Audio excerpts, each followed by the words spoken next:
어머니, 이제 핸드폰으로 손주 볼 수 있어요. 아들이 제 핸드폰에 홈캠을 설치해준 날, 저는 행복했습니다. 72세 홀로 아들을 키워낸 저는 위암 2기 수술 후 손주를 보는 게 유일한 낙이었죠. 아들은 제가 손주 보기 전에는 못 죽는다는 말에 결혼했고, 1년 후 하준이가 태어났습니다. 그런데 암이 재발했습니다. 요양병원에 입원한 저는 매일 홈캠으로 하준이를 봤습니다. 하준이 보려고 사는 거지가 입버릇이 됐죠. 그러던 어느 밤, 홈캠을 켰다가 거실에서 들려오는 아들 부부의 다툼 소리를 듣게 됐습니다. 어머니 돌아가시면 재산 절반 준다고 그때까지만 비밀로 하라고!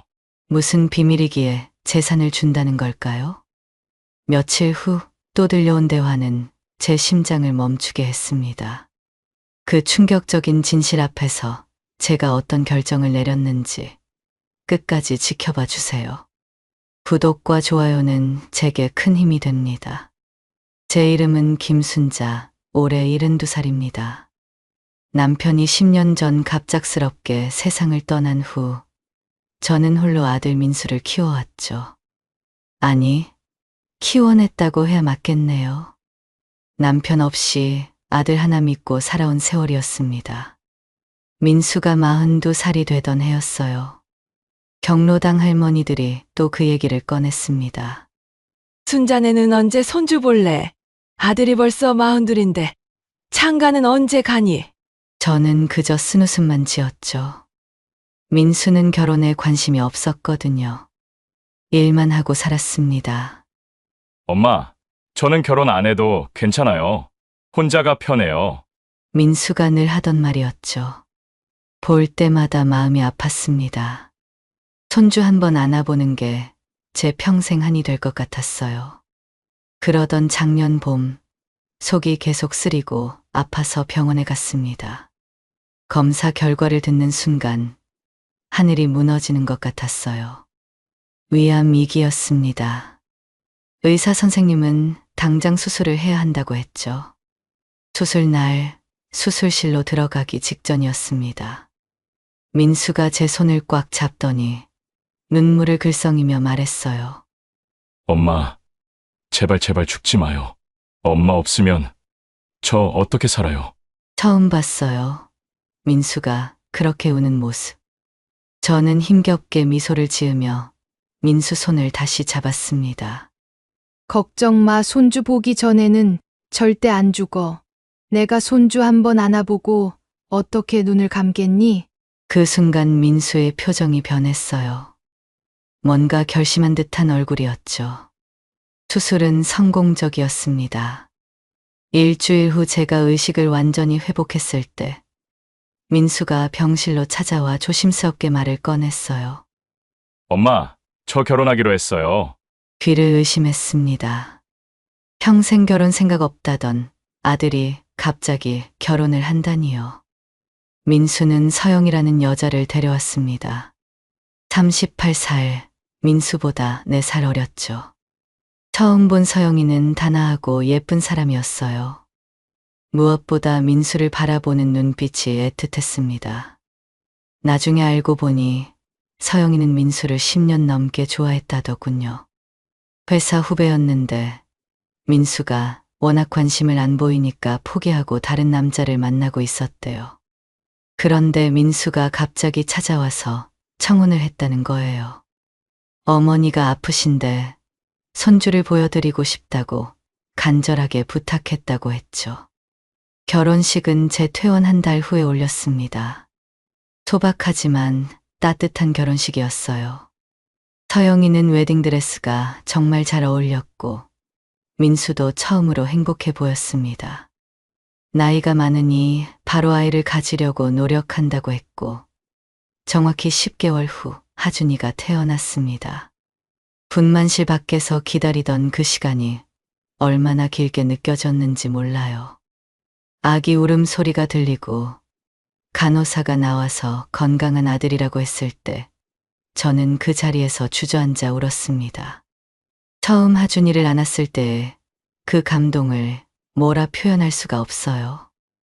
너무 작아서 깨질까봐 무서웠지만 동시에 너무나 사랑스러웠습니다.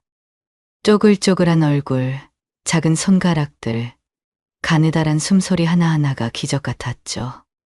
하준이는 유독 예뻤어요. 경로당 할머니들도 모두 감탄했습니다. 우리 며느리가 미인이라 그런지 정말 잘생겼다고들 했죠. 사실 우리 집안 쪽으로는 못생긴 편인데 다행히 엄마를 닮았다고 모두가 웃었습니다. 하준이가 100일 됐을 때 처음으로 저를 보고 방긋 웃었어요. 그 순간 심장이 녹아내리는 것 같았습니다. 이 아이가 제 삶의 전부가 되는 순간이었죠. 돌이 지나고 하준이가 처음으로 저를 할미라고 불렀을 때는 정말 눈물이 났습니다. 비틀비틀 걸어와서 제 무릎에 안기는 하준이를 꼭 껴안으며 생각했어요. 이 아이를 위해서라면 무엇이든 할 수 있겠다고. 매일 아침 눈을 뜨면 하준이 생각이 먼저 났습니다. 오늘은 뭘 해줄까? 뭘 먹일까? 어떤 놀이를 할까? 하준이와 보내는 모든 순간이 선물 같았어요. 이 아이가 있어서 제가 살아있는 거였습니다. 하준이가 두 돌을 맞던 날이었어요. 생일상을 차려놓고 축하 노래를 부르는데 갑자기 속이 뒤틀리면서 어지러웠습니다. 화장실로 뛰어가 토했는데 피가 섞여 나왔죠. 민수와 서영이는 깜짝 놀라 저를 병원으로 데려갔습니다. 검사 결과는 잔인했어요. 암이 재발했다는 거였습니다. 이번엔 간으로 전이까지 되었다고 했죠. 의사 선생님의 표정이 심상치 않았습니다. 수술은 가능했지만 경과는 좋지 않았어요. 수술 후 깨어났을 때 민수가 제 손을 잡고 있었습니다. 눈이 퉁퉁 부어 있더군요. 밤새운 모양이었죠. 엄마, 괜찮아요? 아픈 데는 없어요? 저는 힘겹게 고개를 끄덕였습니다. 사실 온몸이 쑤시고 아팠지만 민수를 더 걱정시키고 싶지 않았어요. 의사 선생님은 항암 치료를 시작해야 한다고 했습니다.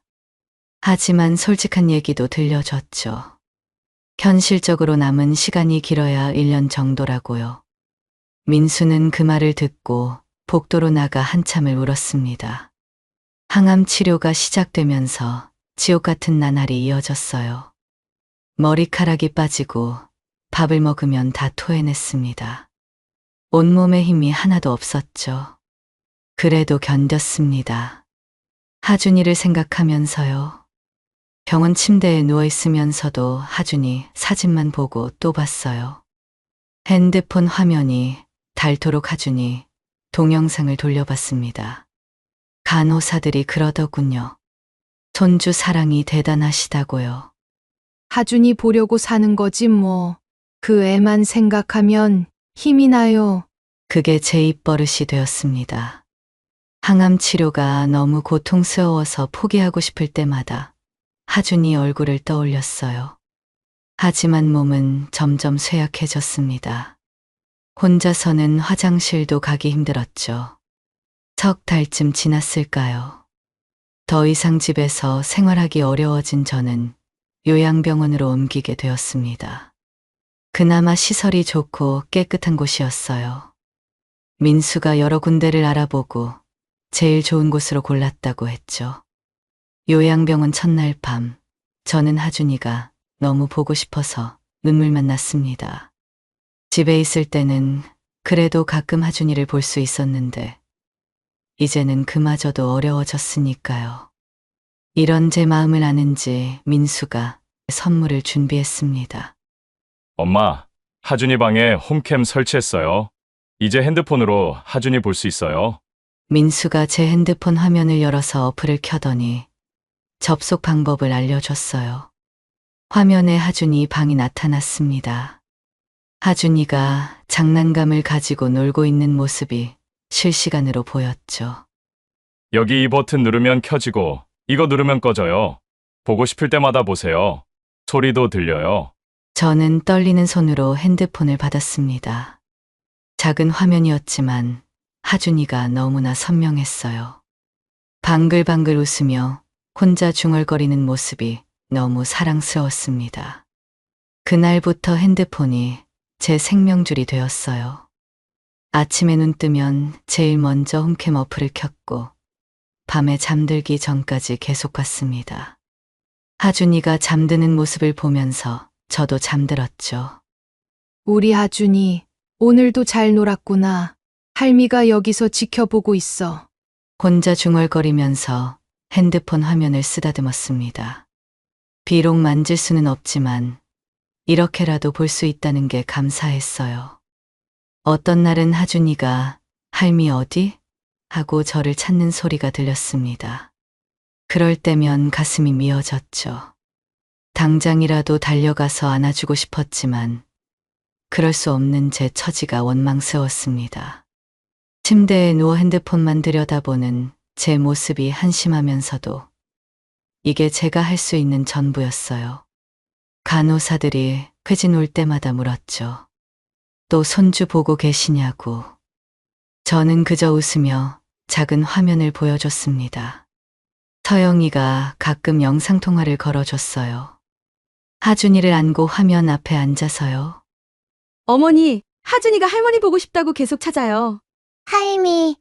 할미, 어디 있어? 작은 손으로 핸드폰 화면을 두드리는 하준이를 보며 저는 억지로 웃었습니다. 이 모습을 하준이에게 보이고 싶지 않았거든요. 수척해진 제 얼굴이 아이에게 무서울 것 같았어요. 밤이 되면 더 외로웠습니다. 요양병원의 차가운 침대에 누워 작은 핸드폰 화면으로 하준이를 보는 게 제 하루의 전부였죠. 하준이가 이불을 차고 자는 모습, 잠꼬대하는 소리까지 다 들렸어요. 마치 제가 옆에 있는 것처럼 느껴지기도 했습니다. 어느 날 밤이었어요. 하준이가 잠든 모습을 보고 있는데 문득 생각했습니다. 내가 얼마나 더 이 아이를 볼 수 있을까? 의사 선생님 말로는 길어야 1년이라고 했는데 벌써 몇 달이 지났으니까요. 핸드폰 배터리가 닳을 때까지 홈캠을 켜놓고 있었습니다. 충전기를 꽂아놓고도 계속 봤죠. 이 작은 화면 속 아이가 제가 살아가는 유일한 이유였으니까요. 제발 조금만 더, 하준이가 조금 더 클 때까지만 살게 해달라고 매일 기도했습니다. 요양병원에 온 지 한 달쯤 지난 어느 밤이었습니다.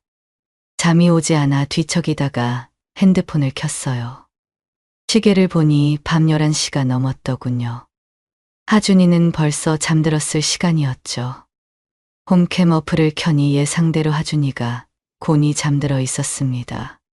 작은 이불을 반쯤 차고 팔을 벌린 채 새근새근 숨 쉬는 모습이 천사 같았어요. 저는 핸드폰 화면을 쓰다듬으며 미소를 지었습니다. 우리 하준이 오늘도 예쁘게 잠들었네. 꿈에서 할미 만나자. 그때였어요. 방문 너머로 민수와 서영이의 목소리가 들려왔습니다. 처음엔 그냥 대화하는 줄 알았는데 점점 목소리가 커지더군요. 오빠, 이제 그만 좀 해요. 나도 지쳤어요. 하준이 깨겠어. 조용히 해. 목소리가 거실 쪽으로 멀어졌습니다. 그래도 홈캠을 통해 소리는 계속 들렸어요. 뭔가 다투는 것 같았지만 부부끼리는 싸울 수도 있다고 생각했죠. 저도 남편과 살 때 가끔 다퉜으니까요. 제발 부탁이야. 조금만 더 참아줘. 언제까지요? 이 거짓말을 언제까지 유지해야 해요? 거짓말이라는 단어에 귀가 쫑긋해졌지만 그래도 별거 아니겠거니 했습니다. 어쩌면 제 병 상태를 숨기고 있는 건가 싶기도 했고요. 홈캠을 끄고 잠들려고 했는데 서영이의 흐느끼는 소리가 들렸어요. 가엾은 마음이 들었습니다. 시어머니 병수발에 아이 키우기까지 서영이도 참 힘들겠다 싶었죠. 내일 영상통화하면 따뜻한 말이라도 해줘야겠다고 생각하며 잠들었습니다. 다음 날 밤 또 잠이 오지 않아 홈캠을 켰어요. 하준이는 역시나 잠들어 있었고 저는 그 평화로운 얼굴을 보며 마음이 편안해졌습니다. 그런데 또다시 거실에서 소리가 들려왔어요. 이번엔 민수 목소리가 더 격양되어 있었습니다. 어머니 돌아가시면 재산 절반 준다니까. 그때까지만 비밀로 하라고. 순간 제 심장이 멈추는 것 같았습니다. 재산, 비밀, 무슨 소리를 하는 거죠? 핸드폰을 든 손이 떨리기 시작했어요. 돈이 문제가 아니에요. 난 이 상황이 너무 고통스러워요. 나도 알아. 하지만 어머니가 하준이를 얼마나 사랑하는지 알잖아. 진실을 알면. 민수 말이 끊겼습니다. 한숨 소리가 들렸죠. 저는 숨을 죽이고 계속 들었어요. 진실이라니 무슨 진실을 말하는 거죠? 매일 거짓말하는 게 죽을 것 같아요. 어머니한테도, 하준이한테도. 제발. 어머니는 이제 얼마 남지 않았어. 의사가 그랬잖아. 길어야 반년이라고. 제 눈에서 눈물이 흘렀습니다. 반년이라니. 의사가 저한테는 1년이라고 했는데 실제로는 더 짧은 모양이었어요. 하지만 그것보다 더 충격적인 건 민수와 서영이가 무언가를 숨기고 있다는 사실이었죠. 하준이가 나중에 알게 되면 어떡해요? 엄마를 원망할까봐 무서워요. 그때 가서 생각하자. 지금은 어머니를 위해서.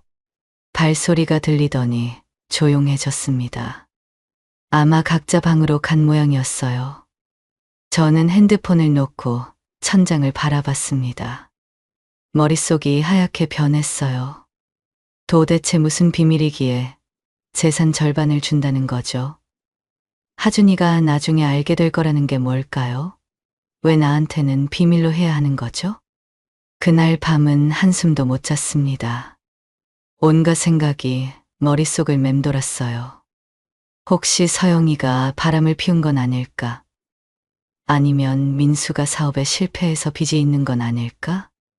아침이 되자 민수한테 전화를 했어요. 민수야, 별일 없니? 너희 부부 사이는 괜찮고? 네, 엄마. 다 괜찮아요. 왜 갑자기요? 민수 목소리는 평소와 똑같았습니다. 아무 일 없다는 듯이 말했죠. 그냥 서영이 힘들어하는 거 아닌가 싶어서. 시어머니 병수발에 애 키우기까지. 걱정 마세요, 엄마. 우리 잘 지내고 있어요. 내일 하준이 데리고 면회 갈게요. 전화를 끊고도 불안한 마음은 사라지지 않았습니다. 민수 목소리에서 뭔가 어색함이 느껴졌어요. 평소와 똑같이 말하려고 애쓰는 것 같았달까요.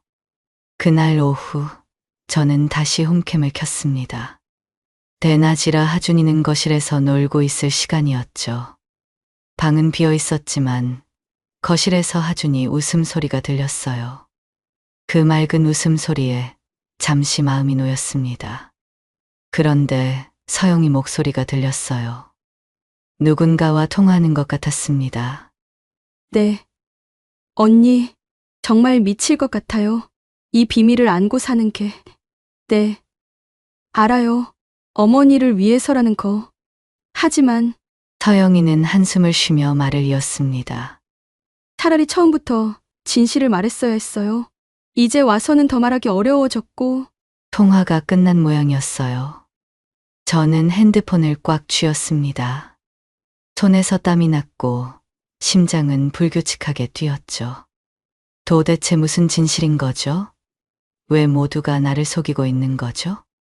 저는 화면 속 텅 빈 하준이 방을 바라보며 눈물을 흘렸습니다. 이 작은 화면을 통해 행복을 느꼈는데 이제는 이 화면이 제게 잔인한 진실을 들려주고 있었어요.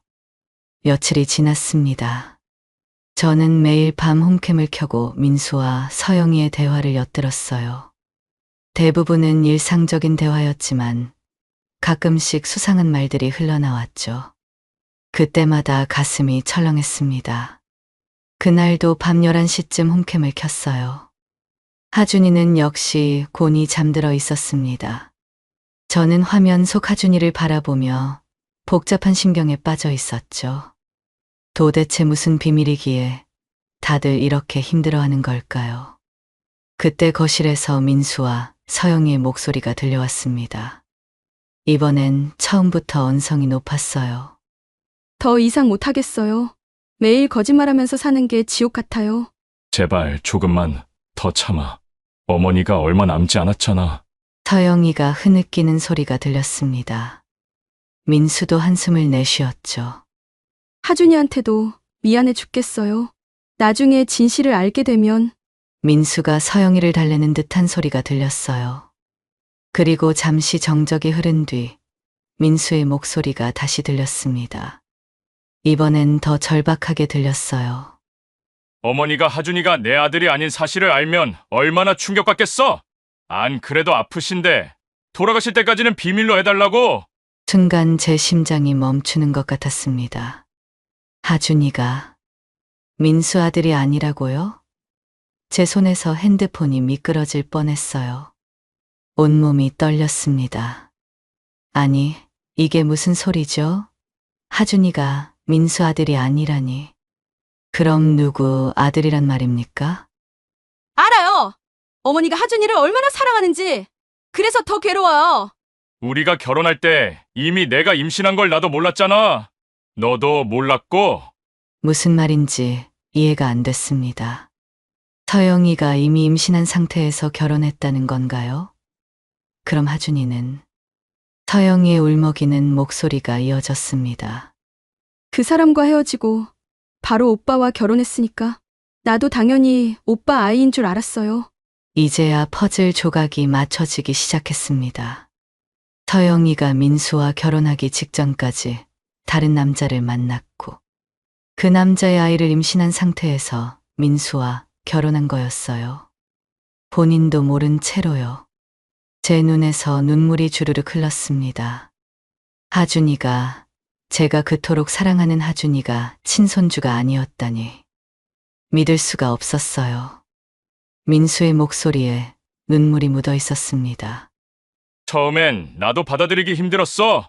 이혼하고 싶었고. 하지만 어머니 생각하니까 어머니가 손주 보겠다고 그렇게 바라셨는데. 서영이가 또 흐느꼈어요. 저도 따라 울었습니다. 요양병원의 차가운 침대에서 핸드폰을 꽉 쥐고 소리 없이 울었어요. 민수가 저를 위해서 이런 거짓을 유지하고 있었다니. 친자가 아닌 걸 알면서도 저를 위해 가족 행세를 하고 있었다니. 제 아들이 얼마나 고통스러웠을까요? 매일 자기 아들이 아닌 아이를 아들이라 부르고 아내의 배신을 견디면서도 저 때문에 참고 있었다니. 그런데 한편으로는 서영이도 불쌍했어요. 본인도 몰랐다니까요. 민수를 그렇게 오래 사랑했는데 겨우 결혼했더니 이런 일이 생긴 거잖아요. 홈캠 화면 속 하준이는 여전히 평화롭게 잠들어 있었습니다. 아무것도 모르는 천사 같은 얼굴이었죠. 이 아이가 무슨 죄가 있겠어요? 저는 화면을 쓰다듬으며 혼잣말을 했습니다.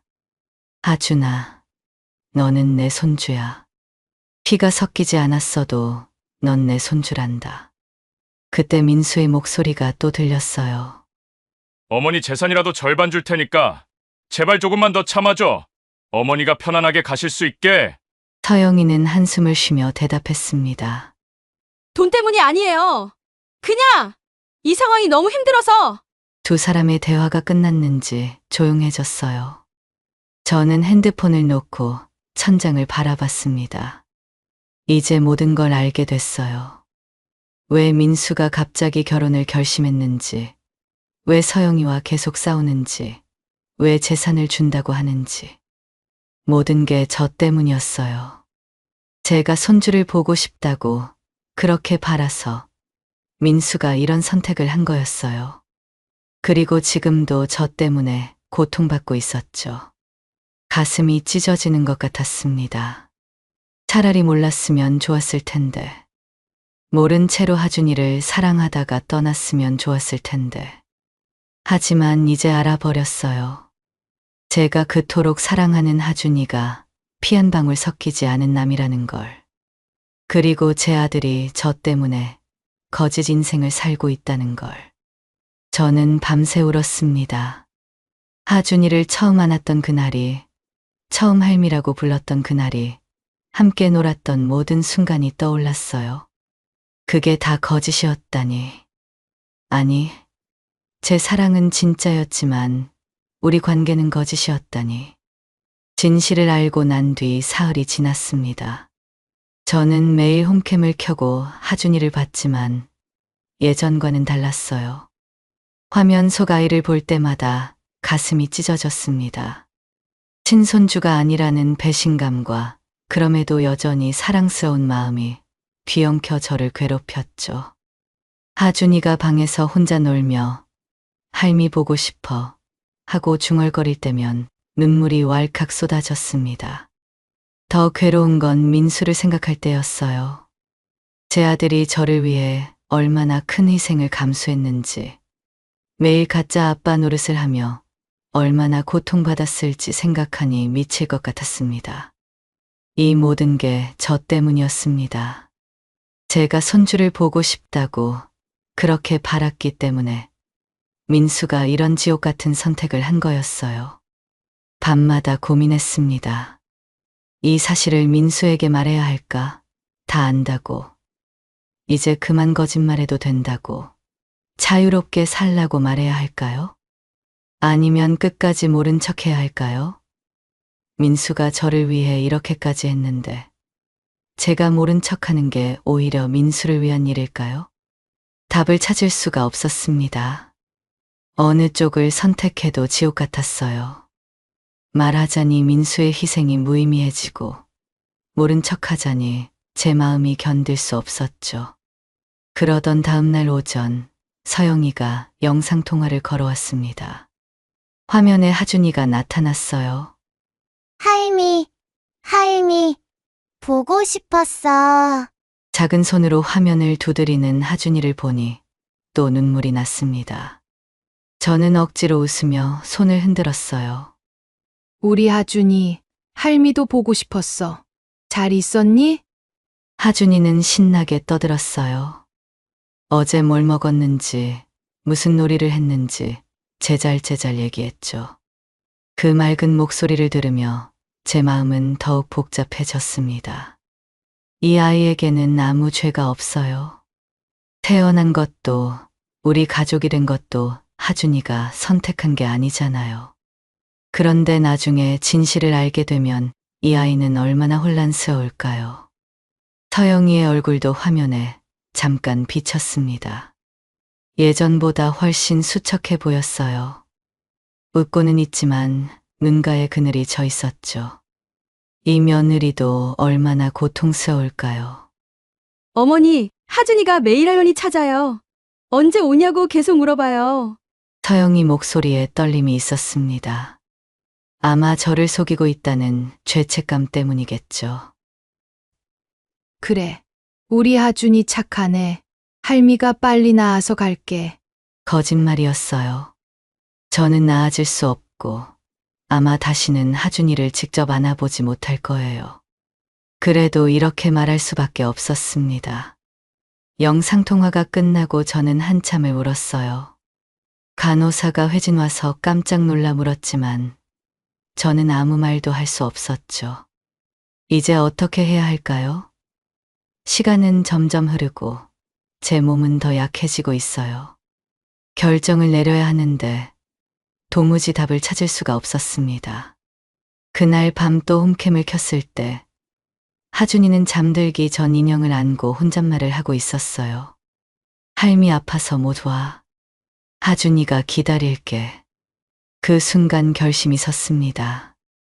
하지만 그게 옳은 결정인지는 여전히 모르겠어요. 일주일이 더 지났습니다. 저는 매일 밤 홈캠으로 하준이를 보며 눈물로 밤을 지새웠어요.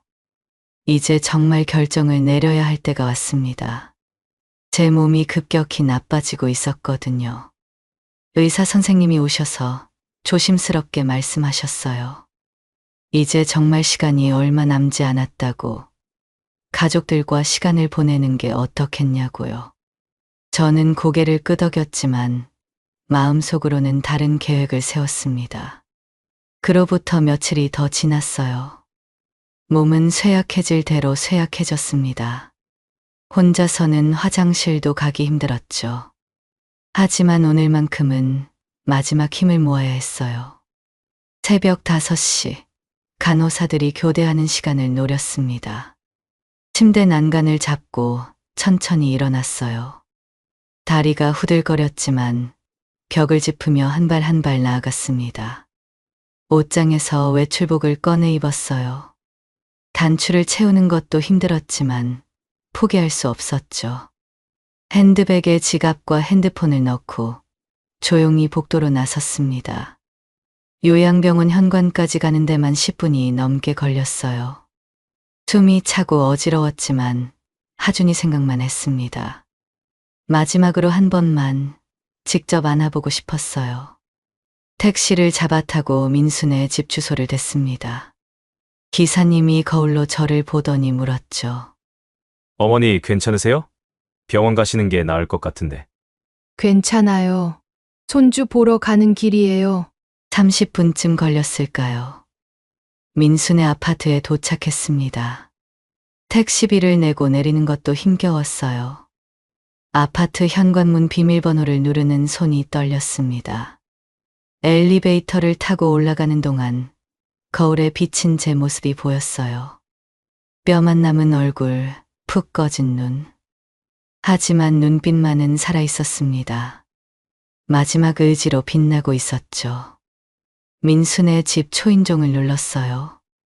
잠시 후 문이 열리고 민수가 나타났습니다. 저를 본 민수의 눈이 휘둥그레졌어요.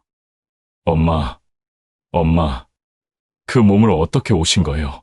병원에서 연락도 없었는데. 민수가 저를 부축하려 했지만 저는 그 손을 뿌리쳤어요. 그리고 곧장 하준이 방으로 걸어갔습니다. 민수가 당황해서 따라왔지만 저는 멈추지 않았어요. 하준이 방문을 열었습니다. 새벽이라 아직 자고 있었어요. 작은 침대에 누워 새근새근 숨 쉬는 하준이를 보니 가슴이 미어졌습니다. 저는 침대 옆에 무릎을 꿇고 앉았어요. 떨리는 손으로 하준이의 작은 손을 잡았습니다. 그 순간 분노와 연민이 뒤섞여 밀려왔어요. 이 아이가 제 친손주가 아니라는 분노, 그럼에도 이토록 사랑스러운 아이라는 연민, 그리고 이 모든 거짓을 감당하며 살아온 민수와 서영이에 대한 안타까움까지. 제 눈에서 눈물이 주르륵 흘렀습니다. 하준이의 손을 꽉 쥐고 흐느꼈어요. 민수가 제 어깨에 손을 올리며 물었습니다. 엄마, 무슨 일이세요? 왜 우세요? 어디 아픈 데가? 저는 고개를 들어 민수를 봤어요. 그리고 떨리는 목소리로 말했습니다. 하준이가 내 아들이 아닌 거 다 안다. 민수의 얼굴이 하얗게 질렸어요. 다리에 힘이 풀린 듯 그 자리에 주저앉았습니다. 눈에서 눈물이 흘러내렸죠. 엄마, 어떻게? 저는 민수의 손을 잡았어요. 그리고 있는 힘을 다해 말했습니다. 하지만 마음으로 낳은 자식도 자식이야. 피가 뭐가 중요하니? 민수가 흐느끼기 시작했어요. 저는 계속 말했습니다. 내가 힘든 병마와 싸울 수 있었던 건 너 때문이 아니야.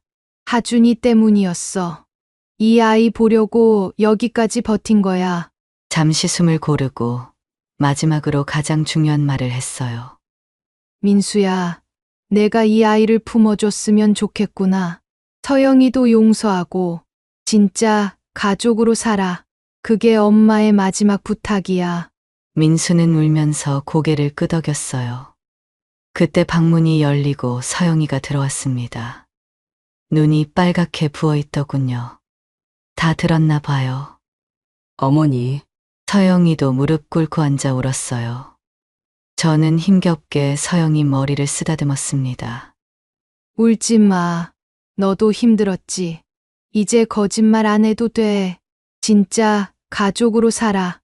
그때 하준이가 눈을 떴어요. 저를 보더니 방긋 웃었습니다.